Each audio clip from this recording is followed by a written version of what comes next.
오늘 마태복음 11장 28절로 30절을 통해서 성도를 향한 주님의 명령하는 말씀을 드리고자 합니다. 우리가 믿는 하나님은 누구십니까? 라고 질문을 하면 여러 가지로 말씀드리겠죠. 말씀 한마디로 천지를 창조하신 분이다. 죽은 자도 살리신 분이다. 이런 말씀을 하실 때는 전능하시다, 전지하시다, 무소부지하시다 이렇게도 말하죠. 또 하나님 말씀대로 순종하는 자에게는 엄청난 복을 주시는 분이시다. 그래서 사랑이 너무 많으신 분이다. 그러나 그 동시에 잘못한 자에게는 무서운 진노의 하나님이시기도 하다. 이렇게 대답을 합니다. 또 무엇보다도 이 말씀들을 간단하게 줄이라고 하면 하나님은 사랑이시다. 이렇게 말할 수가 있겠죠. 성도를 너무너무 사랑하시기 때문에 복받을 일을 하고 저주받을 일을 하지 말라고 해서 우리에게 계명을 주시기도 하셨다는 것입니다. 다시 말해서 하나님께서는 성도들을 세상과 좀 완전히 구별하여 사랑하시기 때문에 여러 가지 우리를 향해서 명령하신 말씀들이 있습니다. 오늘 말씀을 봐도 우리 예수님께서 수고하고 무거운 짐진 자들아 다 내게로 오라 내가 너희를 쉬게 하리라 이렇게 말씀하시고 명령하시고 보장해 주시는 사랑의 하나님이심을 깨닫게 해주고 있지 않습니까? 특별히 우리가 성경을 쭉 읽어보면 여러 가지 있지만 종합하면 5가지 우리를 향한 명령의 말씀을 주셨음을 찾아보게 됩니다. 그게 뭐냐? 내게 다 나오라, 내게 와서 배우라, 나를 따라오너라, 내 안에 거하라, 내 증인이 되거라. 이렇게 5가지를 크게 나누면 명령을 주고 있다는 것이죠. 사랑하는 성도들을 향해서 주님의 명령을 순종할 때 하나님의 사랑 속에 축복받는 성도들이 다 될 줄로 확실하게 믿습니다. 자, 첫 번째가 뭐냐고요? 주님은 뭐라고 했습니까? 내게로 나오라 이렇게 명령하셨어요. 오늘 본문 28절을 함께 같이 보겠습니다. 수고하고 무거운 짐진 자들아 다 내게로 오라 내가 너희를 쉬게 하리라. 내게로 나오라고 말씀하신 이유가 뭐라고 생각하십니까? 수고하고 무거운 짐진 자들이기 때문에 내게 나오라는 거예요. 요한복음 7장 37절 보면 명절 끝날 곧 큰 날에 예수께서 서서 애쳐 이르시되 누구든지 목마르거든 내게로 와서 마시라 이렇게 말씀했고, 욥기서 6장 3절을 보면 질병과 재앙과 고통들이 다 우리에게는 무거운 짐들임을 얘기하고 있잖아요. 잠언서 27장 3절을 봐도 악한 자들의 횡포가 많은 것들이 다 우리에게는 무거운 짐이 될 수가 있습니다. 그래서 다 내게로 나오라는 거예요. 또 왜 하나님은 자기 앞에 나오라고 했을까? 기도하게 하려고 나오게 하시는 겁니다. 사람 앞에 나오지 말고 사람 앞에 아부 떨지 말고 하나님께 나와야 할 이유가 있다는 거예요. 에레미야 33장 2절로 3절에 보면 이를 행하시는 여호와 그것을 만들어 성취하시는 여호와 그의 이름을 여호와라 하는 이가 이와 같이 이르시는도다. 너는 내게 부르짖으라 내가 내게 응답하겠고 내가 알지 못하는 크고 비밀한 일을 내게 보이리라 이렇게 말씀하고 계세요. 하나님만이 응답할 수 있는 능력이 있기 때문이 아니겠습니까?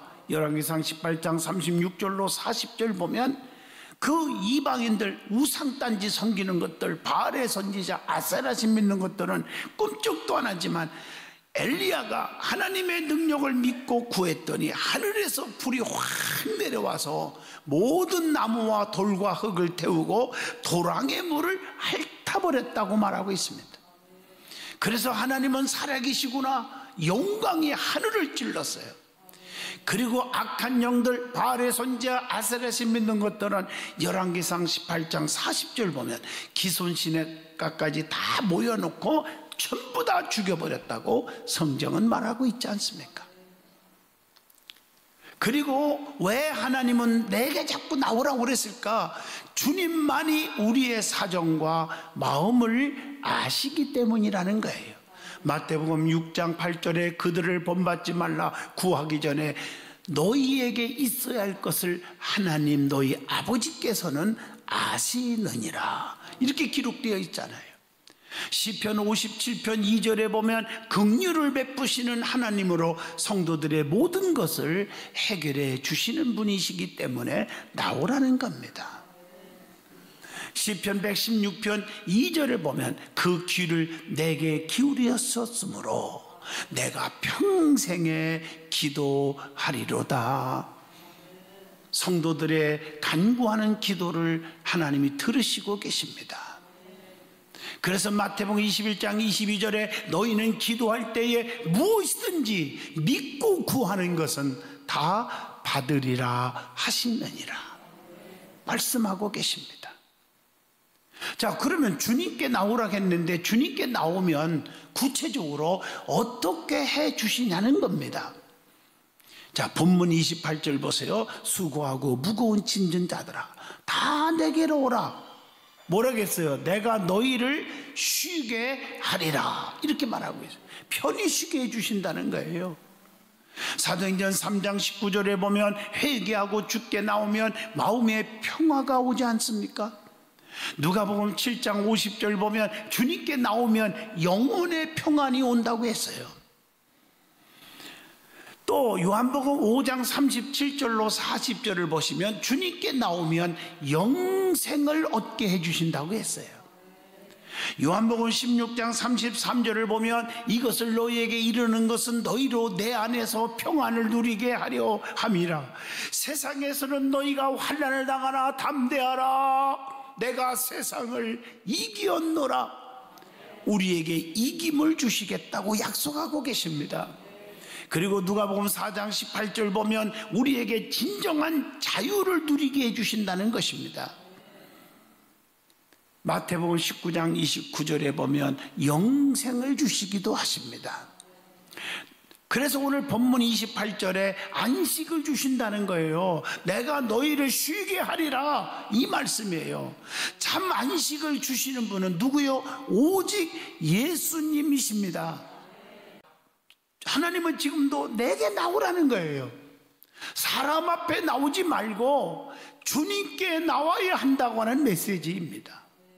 그래서 에레미야 33장 3절도 사람 앞에 아부하지 말고 내게 나와 부르짖으라고 하나님이 말씀하고 계신 것입니다.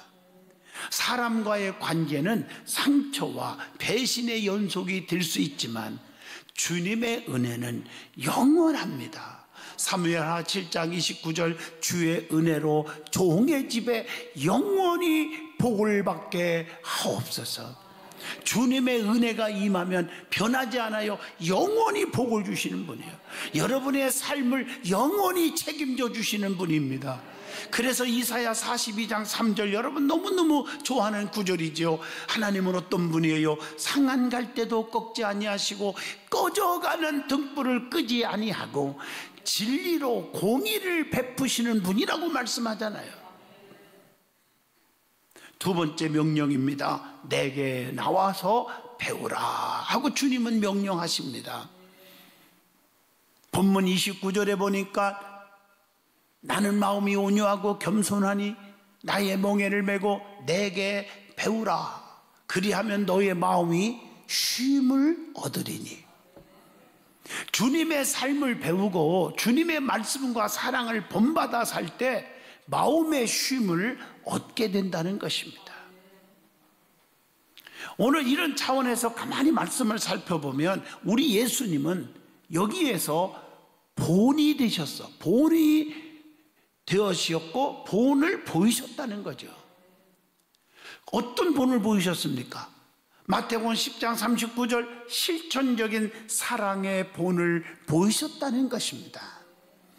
빌립보 2장 5절 너희 안에 이 마음을 품으라 곧 그리스도 예수의 마음이니 섬김의 본을 보이셨습니다. 그것뿐입니까?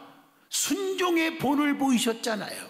요한복음 15장 10절 보면 같이 봅니다. 내가 아버지의 계명을 지켜 그의 사랑 안에 거하는 것 같이 너희도 내 계명을 지키면 내 사랑 안에 거하리라. 이렇게 말씀하고 계십니다. 뿐만 아니라 우리 예수님은 용서의 본을 보이셨어요. 골로새서 3장 13절의 말씀, 누가 누구에게 불만이 있거든 서로 용납하여 피차 용서하되 주께서 너희를 용서하신 것 같이 너희도 그리하고, 이 말은 용서하라 이 말이에요. 뿐만 아니라 충성의 본도 보이셨잖아요. 누가복음 4장 43절의 말씀을 보시면 그런 본을 보이셨어요. 또 십자가의 희생과 고난의 본을 보이셨잖아요. 빌립보 2장 5절로 8절, 너희 안에 이 마음을 품으라 곧 그리스도 예수의 마음이니 그는 근본 하나님의 본체시나 하나님과 동등됨을 취할 것으로 여기지 아니하시고 오히려 자기를 비워 종의 형체를 가져 사람들과 같이 되었고 사람의 모양으로 나타나셨음에 자기를 낮추시고 죽기까지 복종하셨으니 곧 이게 뭐예요? 십자가의 죽으심이니라. 십자가의 고난 후에는 부활의 영광이 있습니다. 결코 예수님의 고난은 부끄러운 고난이 아닙니다. 성경에 보면 이렇게 역설적인 표현의 말씀들을 하고 있잖아요. 인간적인 세계에서 이론과 지식으로는 이해가 안 되는 표현이 많이 있어요. 자, 마태복음 5장 11절 보면 핍박을 받으나 복된 자로다. 우리 같으면 핍박을 받으면 저게 무슨 복 있는 사람이요 저주받은 사람인지 그렇지만 복 있는 사람이래요. 누가복음 6장 21절 보면 굶주린 중에 너는 배부른 자다 이렇게 표현했어요. 누가복음 14장 11절 보면 무릇 자기를 높이는 자는 낮아지고 자기를 낮추는 자는 높아지리라 이렇게 표현하고 있어요. 로마서 6장 18절 보면 죄에게서 해방되어 의에게 종이 되었느니라. 종이면서 해방된 자라고 표현을 합니다. 고린도후서 4장 8절 보면 우리가 사방으로 우겨싸움을 당하여도 쌓이지 아니하며 답답한 일을 당하여도 낙심하지 아니하며 이렇게 표현했잖아요. 그래서 고난의 유익을 배워야 한다는 거예요. 우리 예수님은 십자가의 고난 속에서 전 인류를 구원하는 일을 하셨고 그 고난 후에 부활의 영광을 보여주신 것입니다. 베드로전서 1장 7절의 말씀이죠. 성도들의 고난은 그러므로 엄청난 유익이 되는 것입니다. 그래서 저는 새롭게 하소서 CBS나 또 CTS 내가 매일 기쁘게 1시간씩 나갔을 때도 고난이 유익이라 이게 내용이잖아요.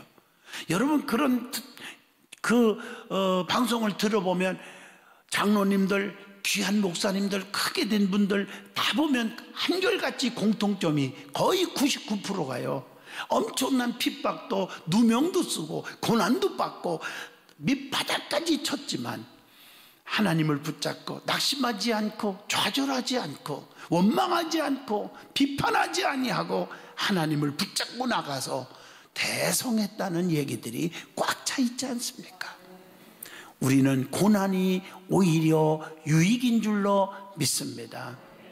어떤 유익이 올까라고 또 영적으로 찾아봤어요. 신명기 8장 3절 그 고난 속에서 겸손하게 해줍니다.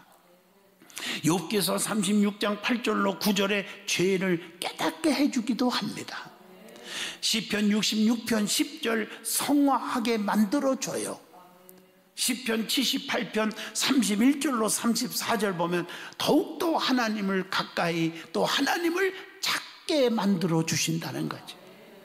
에스겔 14장 11절 하나님 곁에 있게 만들어 주고 고린도후서 4장 8절로 11절 주님의 능력을 알게 해주기도 합니다. 히브리서 5장 8절로 9절에 순종을 배우게 해주시고, 히브리서 12장 6절로 8절에 보면 주님의 사랑을 확증하게 해주기도 합니다. 그것뿐입니까? 히브리서 12장 10절로 11절에 평강의 열매를 맺게 해주시고, 야고보서 1장 12절에 생명의 면류관까지도 알게 해주신다는 것입니다. 그러므로 우리는 환난과 핍박 중에도 성도는 신앙 지켰네, 이 찬양이 저절로 나올 줄로 믿습니다. 세 번째, 주님의 명령입니다. 우리 주님은 나를 따라오너라 이렇게 말씀하고 계십니다. 마태복음 4장 19절 말씀하시되 나를 따라오라, 내가 너희를 사람을 낚는 어부가 되게 하리라, 이렇게 말씀하셨어요. 다시 말하면 주님의 제자가 되리라 하는 명령입니다. 누가복음 9장 23절에 아무든지 나를 따라오려거든, 이 말 속에는 나의 제자가 되려면 자기를 부인하고 날마다 자기 십자가를 지고 나를 따를 것이니라. 주님의 참제자가 되는 길이 여기에 있다는 것입니다. 자기를 부인해야 돼요. 자기 혈기와 고집과 아집을 다 꺾어야 돼요. 죽어야 돼요. 십자가를 져야 돼요. 그리고 주님만 쫓아가야 돼요. 이것이 참된 제자의 길입니다. 그리고 주님을 따라가는 길은 현재의 고난을 이겨서 장차 나타날 영광을 차지하는 길이라는 것입니다. 로마서 8장 18절에 그렇게 말씀했으니 우리가 이걸 깨닫게 하는 거 아니에요? 우리에게 나타날 영광과 좋기 비교할 수가 없도다. 그리고 주님을 따르는 자들의 믿음의 자세가 있어요. 어떤 자세가 있을까? 요한복음 21장 15절로 17절을 보면 주님을 가장 많이 사랑해야 한다는 것이고요, 고린도전서 2장 4절로 5절에 보면 세상의 지혜가 아닌 성령의 능력을 의지해야 하되고요, 그리고요 맡은 자들에게는 오직 충성만 구하라는 거예요. 고린도전서 4장 2절 함께 같이 보겠습니다. 그리고 맡은 자들에게 구할 것은 뭐라고요? 충성이니라. 그리고 사람을 좋게 하기보다 하나님을 더 좋게 해야 합니다. 갈라디아서 1장 10절의 말씀입니다. 디모데전서 5장 21절에 보면 성도에 대해서 편견을 또한 버려야 한다고 말하고 있습니다. 그리고 디모데후서 2장 24절, 사람을 대할 때 온유하며 가르치기를 잘하며 참으며, 그 다음에 마땅히 주의 종은 다투지 아니하고 그랬어요. 성도들과 다투지 말아야 합니다. 그리고 성도들과의 관계 속에서 항상 온유해야 합니다. 자, 네 번째 주님의 명령입니다. 주님은 내 안에 거하라, 그렇게 명령하셨어요. 여러분, 사도 바울이 왜 귀한 줄 아십니까? 물론 주님을 너무 사랑했죠. 변화받았죠. 그리고 목숨 걸고 주님의 복음을 전하는 사람이었죠. 그런데 그의 입에서 나오는 말마다 나는 주 안에 있습니다. In Jesus Christ. 그리고 나는 항상 기뻐합니다. 감사합니다. 감사. 이런 말이 아주 수도 없이 나와요. 너무 귀하잖아요. 우리는 주님 안에 있어야 돼요. 요한복음 15장에 그렇게 말씀했어요. 4절에 내 안에 거하라, 나도 너희 안에 거하리라. 가지가 포도나무에 붙어 있지 아니하면 스스로 열매를 맺을 수 없음 같이 너희도 내 안에 있지 아니하면 그러하리라. 주님 안에 있어야 돼요. 늘 자네가나 예수로 꽉 차야 돼요. 주님 안에 있으면 어떻게 됩니까? 바로 이겁니다. 주님 안에만 생명이 있다는 겁니다. 요한일서 5장 11절로 12절입니다. 그리고 주님 안에 거하면 무엇이든지 구하는 대로 다 응답을 받는다고 요한복음 15장 7절 한번 같이 보시겠습니다. 너희가 내 안에 거하고 내 말이 너희 안에 거하면 무엇이든지 원하는 대로 구하라, 그리하면 이루리라. 이게 보장된 말씀이에요. 이 말씀을 잘 이해하시면요, 주님이 내 안에 계시지 아니하면 아무리 급한 일이 있고 울부짖어도 응답이 없는 거예요. 내 안에 주님이 계셔야 합니다. 주님 안에 있으면 분명하게 많은 열매를 맺는 거예요. 요한복음 15장 4절로 5절에 그가 내 안에 내가 그 안에 거하면 사람이 열매를 많이 맺나니. 그리고 로마서 8장 17절 보면 주님 안에 있으면 함께 고난도 받는다. 자녀이면 또한 상속자 곧 하나님의 상속자요 그리스도와 함께한 상속자니 우리가 그와 함께 영광을 받기 위하여 고난도 함께 받아야 할 것이니라. 그리고 주님 안에 있으면 항상 주님 안에 있기만 하면 함께 왕노릇하는 날도 온다는 것을 디모데후서 2장 12절 통해서 우리에게 교훈하고 있습니다. 그래서 성경에 보면 안에 있어야 한다, 안에 있으면 축복이 있고 구원이 있다고 가르친 내용들이 얼마나 많습니까? 출애굽기 12장 13절에 문설주에 양의 피를 바르고 그 안에 있는 자만 다 살았잖아요. 여호수아 2장 18절로 20절에 기생나합이 여리고성에 함락될 때 붉은 줄을 내걸고 그 안에 들어와서 그 가정들은 다 구원을 받았지 않습니까? 노아 8 식구도 홍수가 났을 때 방주 안에 있었기에 창세기 7장 23절 그 식구들은 다 구원받았잖아요. 여러분, 미문 바깥에서 구걸하던 거지 불쌍한 자요, 항상 육의 생활로 비극적인 삶을 살았지만 베드로와 요한을 통해서 요한복음 3장 1절로 10절까지 보면 예수가 그 안에 들어갔어요. 은과 금은 내게 없거니와 다만 내게 있는 걸 내게 주노니 곧 나사렛 예수 이름으로 일어나 걸어가라. 예수를 넣어줬더니 그 모든 문제가 한 방에 해결되었어요. 일어나 걸어가게 되었어요. 성전 안으로 들어왔어요. 하나님께 영광을 돌렸습니다. 여러분은 항상 그리스도 안에 있기를 바랍니다. 성도들이 주님 안에 거하는 삶이라는 것이 무엇인지 한번 찾아보려고 합니다. 믿음 안에서 찾아보면 성전, 즉 교회 안에 있기를 사모하고 예배가 회복되는 삶을 가리킨다고 봅니다. 말씀 안에 사는 삶을 가리킵니다. 성령 안에 사는 삶, 사명 안에서 사는 삶입니다. 마지막 5번째로 주님이 명령합니다. 내 증인이 되라, 이렇게 명령하고 있겠어요.